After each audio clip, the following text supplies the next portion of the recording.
Là que nous attend Daniel Saada, qui est ambassadeur d'Israël en France. Bonsoir, merci d'être dans les bureaux d'i24 News à Paris. Daniel Saada. D'abord, je voudrais vous demander ce que vous pensez de cette initiative de la France qui, avec l'Égypte, essaye d'obtenir un cessez-le-feu. Est-ce que Israël est sensible à cet effort ou pas ? Bonsoir. D'abord, je retiens que depuis le début de cette opération, les responsables politiques français, le président Macron en premier lieu, ont exprimé leur solidarité avec Israël, ont exprimé leur condamnation sans réserve des attaques contre les civils israéliens et ont rappelé la légitimité du droit d'Israël à se défendre. C'est un discours que nous avons beaucoup apprécié, qui témoigne de l'amitié et de la solidarité entre nos deux pays. J'ai écouté avec beaucoup d'intérêt les déclarations de l'ambassadeur de Rivière au Conseil de sécurité hier à New York, dans lequel il est revenu sur tous ces éléments. Ce sont des choses que nous n'avions pas toujours l'habitude d'entendre lorsque nous étions dans des situations comparables et nous nous félicitons. Nous avons également pris note de la position très ferme que la France a eue en France ce dernier jour concernant les manifestations de haine contre Israël. Il n'y a pas d'autre capitale en Europe dans lequel on a pris des décisions comparables. Il n'y a pas d'autre endroit. J'ai vu beaucoup d'images de manifestations devant les ambassades israéliennes un peu partout en Europe, y compris d'ailleurs en Allemagne. Ici en France, on a empêché ces manifestations de haine, ces manifestations d'expression, dans la plupart du temps, de l'antisémitisme le plus abject. Je crois que c'est tout à fait à l'honneur de la France, il fallait le souligner. En ce qui concerne la rencontre d'aujourd'hui entre le président de la République et son homologue égyptien, nous suivons avec beaucoup d'intérêt les déclarations. J'ai encore écouté, juste avant votre émission, j'ai encore écouté les déclarations lors de la conférence de presse du président Macron qui revient sur l'essentiel des éléments que j'ai évoqués tout à l'heure, ce dont nous félicitons. Alors oui, il y a une activité diplomatique qui ne nous étonne pas, évidemment. Personne ne peut rester insensible à cette déflagration de violence sur le terrain. Nous-mêmes, nous cherchons également à trouver la solution pour sortir de cette spirale de la violence, mais comme le Premier ministre l'a dit, nous avons également des objectifs stratégiques. Nous avons été agressés par une organisation terroriste, vous connaissez tout cela, et nous avons ce devoir non seulement de protéger notre population, mais nous avons le devoir le plus important, c'est celui d'éviter la prochaine escalade, la prochaine déflagration, et pour pouvoir le faire, nous devons agir aussi au niveau opérationnel. On s'aperçoit quand même, Daniel Saada, et là ça va peut-être au-delà de la France aujourd'hui en Europe, vous parliez de la position de Paris, mais il y a des pays comme l'Autriche qui a mis un drapeau d'Israël au-dessus de la chancellerie, la République tchèque, Francfort aussi, on a vu la même initiative en Allemagne, la position de l'Allemagne aujourd'hui encore qui soutient sans réserve Israël. Les mentalités ont évolué. Comment vous expliquez justement qu'il y a eu ce changement en Europe en quelques années, justement à l'égard d'Israël? Il y a sans doute plusieurs éléments de réponse. Sans doute le fait que le djihadisme et l'islam fondamentaliste qui aujourd'hui est à nos portes est aussi aux portes de l'Europe. Il a frappé aussi ici en Europe et je crois que cela a contribué grandement à faire évoluer les mentalités, à faire comprendre que nous partageons tous le même destin, que nous devons affronter le même danger, relever les mêmes défis. Et je crois que c'est un élément important dans cette meilleure approche, meilleure compréhension de ce que nous vivons sur le terrain, parce que nous le répétons inlassablement, et ceux qui ne sont pas de mauvaise foi le comprennent.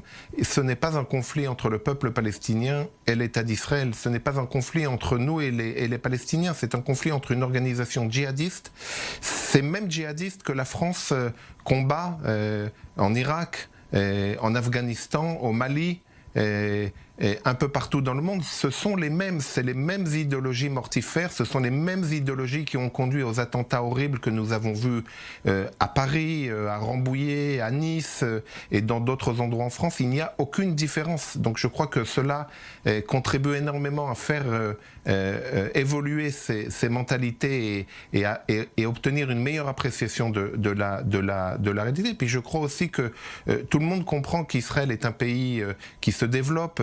Nous avons remporté une merveilleuse bataille médiatique avec la lutte contre le corona. Et je crois que toutes les personnes sensées comprennent qu'un pays qui investit tant pour sauver des vies, un pays qui investit tant pour se développer, pour promouvoir et apporter des progrès à l'humanité ne peut pas être ce monstre qui se lance pour attaquer des populations civiles à Gaza comme certains voudraient le faire penser. Donc je crois que tout cela explique mieux pourquoi aujourd'hui notre position est beaucoup mieux défendue et beaucoup mieux appréciée. Alors justement, vous parlez de la manière avec laquelle Israël est perçu. Par exemple en France, on vous a vu beaucoup sur les médias français ces derniers temps pour expliquer cette opération que mène Tsahal contre le Hamas à Gaza. Est-ce que là aussi, vous avez senti un changement de point de vue de la part des médias ou est-ce qu'il y a toujours dans les médias en France, par exemple, un blocage sur Israël lorsqu'il s'agit de Gaza ? Incontestablement, les choses ont aussi évolué, mais il n'y a pas de généralité. Le fait d'abord que nous arrivions à être présents dans la plupart des grands médias, c'est un élément important qui participe sans doute de cette évolution que nous avons évoquée juste avant. Mais évidemment, il y a encore dans beaucoup de rédactions des partis pris. Je constate la manière avec laquelle le conflit est couvert dans beaucoup de médias, ne serait-ce qu'au niveau de la terminologie. Je le faisais remarquer hier, j'étais sur une grande chaîne d'information du service public et pendant la pause, pendant que les reportages couraient, je faisais remarquer à la personne qui m'interviewait que lorsqu'on parle de ce qui part de Gaza vers les populations civiles israéliennes, ce sont des tirs ou des lancements. Ce n'est jamais des mots plus forts que cela. Par contre, à l'inverse, c'est toujours des frappes ou des bombardements. Et je lui demandais de m'expliquer. Et elle m'a répondu, tout simplement parce que vous envoyez des avions. Je lui ai dit, mais les missiles, certains missiles qui sont envoyés par le Hamas pèsent 400 kilos. 400 kilos de dynamite et d'explosifs qui sont lancés sur des populations civiles. Pourquoi est-ce que ça ne peut pas être un bombardement, une frappe? C'est juste une pluie de missiles qui est lancée sur Israël. Donc on voit bien que peut-être dans l'inconscient même de certaines rédactions, de certains journalistes, il y a une posture qui fait que on défend systématiquement le faible, avec souvent des aberrations. Lorsque j'entends le décompte, je le faisais remarquer ce matin sur RTL, lorsqu'on entend le décompte des morts, pourquoi est-ce qu'on ne retire pas du décompte des morts les combattants, les terroristes du Hamas? C'est insensé. C'est comme si on disait qu'au Bataclan à Paris, il y a eu 89 morts, 83 victimes et les 6 terroristes qui ont ouvert le feu sur les gens du Bataclan. Il faut les compter aussi parmi les victimes. C'est une aberration. Donc pourquoi est-ce qu'il y a ce tel parti pris? Pourquoi est-ce qu'il y a si peu de rigueur, de logique, de bon sens, de bonne foi, dès qu'il s'agit de couvrir ce conflit? Vous savez, je crois que la réponse est beaucoup plus psychologique, pour ne pas dire psychanalytique, que politique ou médiatique. Un dernier mot, Daniel Saada, parce que les Juifs français, évidemment, étaient très inquiets lorsqu'il y a eu ces manifestations samedi, parce qu'ils avaient peur de revivre ce qu'ils avaient vu en 2014. Est-ce que vous pensez justement que la communauté juive française n'a pas lieu de s'inquiéter outre mesure actuellement d'une vague d'antisémitisme liée à ce qui se passe ici, ou est-ce qu'au contraire, il faut être sur ses gardes? Incontestablement, il faut rester sur ses gardes. Incontestablement, nous l'avons vu, je le dis tout simplement parce que ce n'est pas une analyse théorique, nous l'avons vu en pratique à chaque fois qu'il y a un embrasement sur le terrain.